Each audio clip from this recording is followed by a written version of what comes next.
So what I decided to focus on just for today is just to give you a high-level overview of some of the things that I'm doing in AFM 101. So I teach Introductory Financial Accounting, a 1A course, and some messaging that we're going to, that we started this last fall incorporating into the actual classroom setting. There's just a few slides and I can give you a highlight of that, and then maybe we can talk about, this is a work in process. I'd sort of like to expand it and get other ideas in terms of what I could incorporate into the course, and we can just talk about what you might be doing in your courses also. So in terms of the messaging, I split it up in terms of two types of messaging. We try to deliver some very program-related messaging within the course, as well as some academic coaching messaging. This last fall, we offer 5 or 6 sessions, sections of AFM 101 in the fall, and we decided we would try putting all of the SAF program students into 2 sections. So the course is exactly the same. We deliver the same content, but what this allowed us to do is talk very specific program-related content. So when I speak to a 101 student and I talk about next 2A, you'll be moving on to 291. For most of the people in the room, that makes a lot of sense, and I can make that connection in terms of the program. So we gave that a try this last fall, and it worked really well, and now we're just sort of expanding on what we can do with that. The delivery of the course, though, in terms of course content, is exactly the same course. So in terms of program messaging, there's sort of 3 areas that I try to incorporate at a high level in 101, and then coaching messaging, rather than trying to do too much in too short a time, I narrowed it down to 3 types of messaging. So I'll just sort of take you through those 3. And because it's a 1A course, I connect it to orientation. So we have, in terms of 101, maybe I'll just go back for a second. We have an orientation session within the Faculty of Arts. We have a program, 3 hours program session. And so we introduce each of these program messaging, the learning model that we use, successful, professional, and developing competencies. We sort of introduce it at a high level in our program session, and then I would incorporate it throughout the term within 101. So it's this idea that orientation doesn't happen in 1 week, just trying to repeat things and move them all the way through, and the same thing with the coaching. Why 101? It's a 1A course, and we sort of went with this marketing rule of 7, that you need to hear it perhaps 7 times until it starts to stick. So we thought if we introduced it in 101, in orientation events, within the orientation week, we have a living learning community. We connect with our peer leaders at the beginning, and we actually talk about the wording and the messaging and try to get them to incorporate it. I don't have our student association up there, Accounting and Finance Student Association, but we connect and collaborate in terms of our messaging there. We run co-op preparation sessions, so some of our messaging will actually name a session using that same sort of messaging. We have academic coaching sessions. When we refer to the Student Success Office, we will connect that with our messaging. And then 101 seemed to be, in terms of coming up with our number 7, a really good place, given that all the students take it. So we just thought it was just one more way to get the messaging out there. So in terms of the program messaging, sort of the 3 high level are, we develop our programs based on a learning model. So we introduce that in orientation, and I reference it through the 101 course. We have some successful professional messaging, and we talk about competencies in combination with learning outcomes. We reference it in terms of competencies. So those are the general program messaging that I introduce in orientation and then 101. Okay, so this is the learning model, and this is just a slide from our orientation session. I just pulled one of the slides out. So we design the programs in the school around, we started years ago with definks and creating significant learning experiences, and designed a program model around this idea of integration and overlap. So the students would be introduced to, at a high level, the idea that their program is not just technical knowledge, and that's that little pie at the top. Functional competencies are your technical knowledge, but it is so much more than that. There's a set of knowledge and skills that we'd like them to leave the program with, and wherever a pie overlaps, and this is sort of the concept with this significant learning, where you take technical knowledge and you integrate it with other technical knowledge, or you take technical knowledge and you apply it in a setting, or you take technical knowledge and you understand it in different types of business settings, or you take technical knowledge and you communicate it to someone else. Every time there's an overlap, then you increase your level of learning. We don't spend a lot of time in orientation, but this whole idea that you have this integration and your program is taking this bigger picture. So in 101, it would only cover a portion of that. Not every course would try to do everything, but by the end of your program, we would cover this bigger picture. So that would be an orientation slide, and then when I reference 101, I would talk about the different portions of the model that I can cover in AFM 101. So certainly there'll be technical knowledge, and the first year courses would have a higher proportion of the technical, higher in terms of the proficiency levels moving from understand to apply to integrate, probably more of the understand level. But in 101, we're a classroom, a section of 200. So in terms of communication skill sets, there's not a lot of discussion for the whole class, but they have opportunities to talk to each other. So there are opportunities to cover different portions of the model within the 101 course. Donna, you're learning how to learn section. Yeah. Your pie.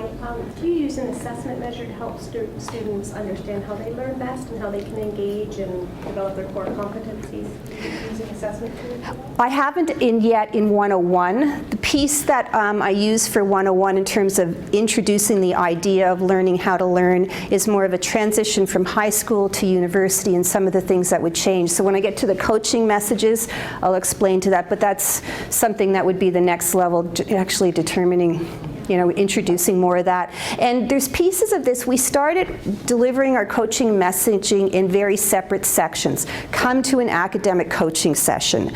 And so Dave Logan from counseling would come, deliver the messaging. We'd have senior students come in. We still do that, but we thought adding little snippets of it throughout the 12 weeks of the course would also be useful.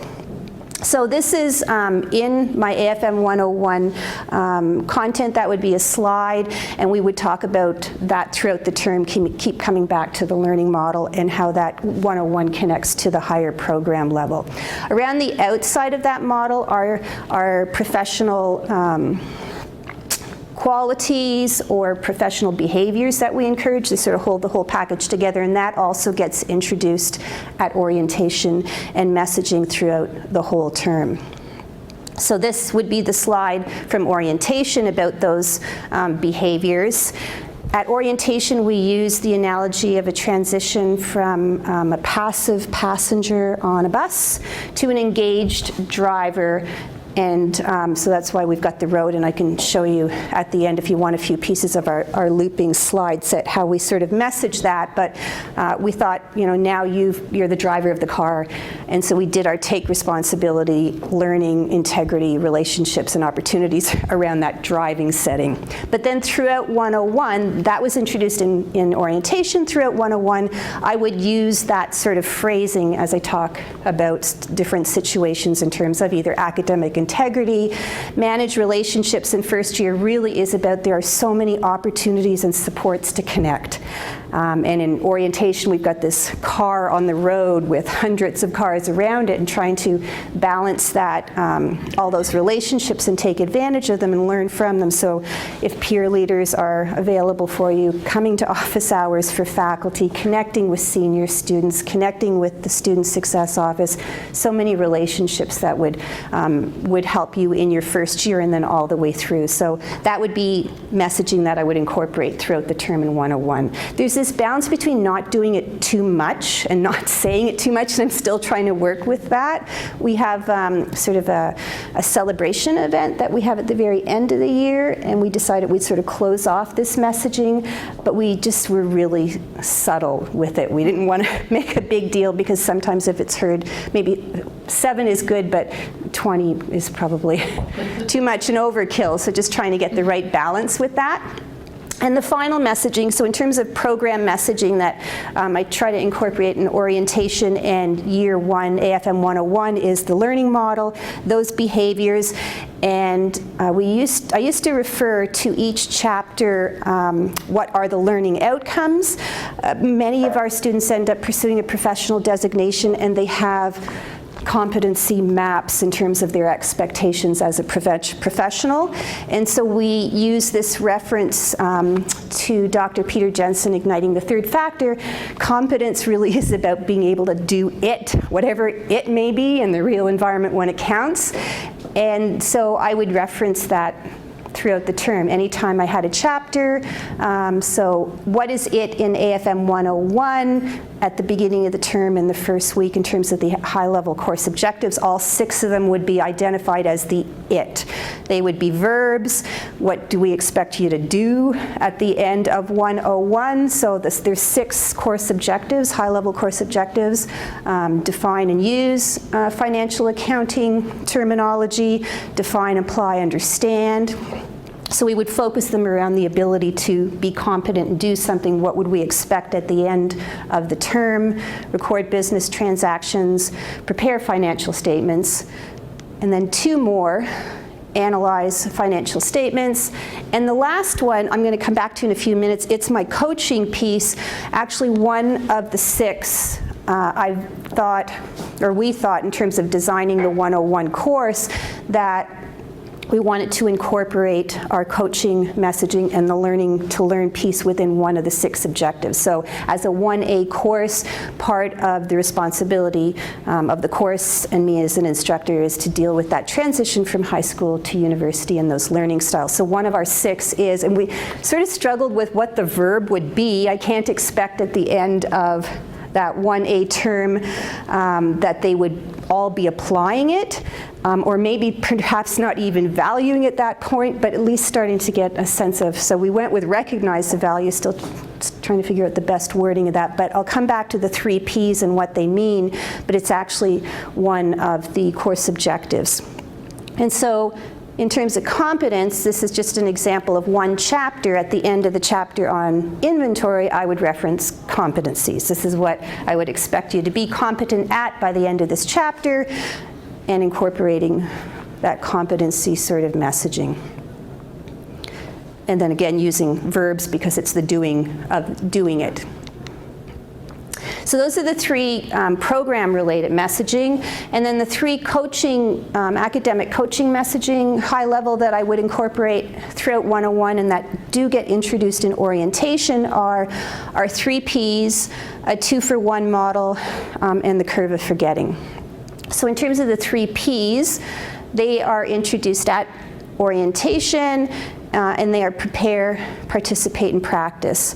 And for a high school student moving into university, they'd be pretty comfortable with the participate in the room and practice afterward. But the idea that you would come to class having read 1 or 2 20, 30-page chapters is quite a change. And if you don't do that, to some extent you're there taking dictation, or not really able to participate to the full extent. So that transition gets introduced. And we have, at our orientation, I've just got a couple of slides, we have a section in our 3 hours where our first year faculty come and introduce themselves to the students, and they introduce their course through the 3 Ps. So they say, to be successful in my course this term, this is how the 3 Ps would benefit you in terms of preparing. So Brian Oren teaches International Studies 101 to our first year students. Shannon Harting teaches, amongst a number of other faculty, does the speech comm course, and Kim Kelly does AFM 102 in the winter. So all faculty, first-year faculty would have been at that orientation session. They would have introduced themselves. The students got to know a bit about the course, and they'd present it by reinforcing the 3 Ps. I included Professor Kelly. These aren't all the faculty who were there because she is our creator of the 3 Ps. She came up with them a few years ago. We started using them. We all loved them. It was really simple messaging. And so she teaches 102 in the winter, which works really well. So we mention it in 101, and then she continues to message it in terms of 102 in the winter term. So that's at orientation. And then in terms of AFM 101, it's one of the 6 objectives of the course. So we would always be referring to preparing before class, participating while you're there, and when we go away, practicing. Participating in a 200-room classroom does include just being engaged, prepared, and your brain's working. That is participation. Talking to fellow students when you have an opportunity. I don't have clicker for marks assessment. We do use clicker in terms of being able to give some feedback throughout the course. I actually started putting in clicker questions to get a sense of the prepare throughout the term. So how many people have read today's chapter? How many people have read this article? And then we've got the bar graph. It didn't change significantly throughout the term. There wasn't movement to the right where one would hope there would be more preparation, but I think it still did reinforce. There are certainly people who were doing it. One of the difficulties with 101 is that quite a few of our students have taken 1 or 2 high school accounting courses before, and some have taken none. So the course is delivered on the basis of you wouldn't have had any prior knowledge. So we still try to encourage them to get a sense of how long it takes to read a chapter, even though you're comfortable with the material. But we did ask them throughout the term to give us some feedback on how many of them were prepared. So the 3 Ps just keep getting mentioned in terms of being successful. We've had senior students who have come in and talked about the importance of it. Some people connect with it at different times in their 4 years. They are really successful in 1A, 1B without a significant amount of preparation, but usually somewhere along the line it changes up, and they really need to put in a lot more time before they get to the classroom to get everything that they can out of it. So that 3 Ps messaging would continue throughout the whole term. The 2-for-1 and the 3 Ps connect really well. Our 2-for-1 model is just to give them some guidance in terms of how much preparation. So for every hour in classroom, we say 2 hours outside of the classroom. So for 3 classes, 15 hours a week in class, another 60 out. So we're saying about a 45-hour would be a reasonable work week. That's what they would be doing on a co-op work term. So this is the slide from orientation where we introduce the idea of 2-for-1. I've got 50 hours per week for the classroom just because we figured the 45 was the actual prep, but we had to take time for them to actually get to the classroom and go back, and that sort of piece of it maybe meeting, so we put it up to 50. But it's certainly, there's lots of other time to do lots of other things and still be well prepared for class. So in terms of orientation, we really focused on sleep, exercise, taking care of yourself. You have still a significant amount of time to be social, that's, you know, to build community and to engage in extracurricular activities, which are all important to their university experience as well as preparation for co-op. We use the energy projects referencing of energy management rather than time management, because time goes by whether you do anything with it or not. So it's more a matter of what you do with your energy in that time. So the 2-for-1 would be introduced at orientation, and then I would reference it throughout the term in terms of giving them a sense within 101 how much time it would take to prepare for class. And then finally, in terms of coaching or academic messaging, I use the curve of forgetting from the Student Success Office and Dave Logan Academic Counseling and Coaching. And I tell them probably this is one of the most important slides that I'll show them all year. If they can really get this down, the simple concept, and it connects with the 3 Ps in terms of being prepared, is at the end of the day, you know 100% of what you know.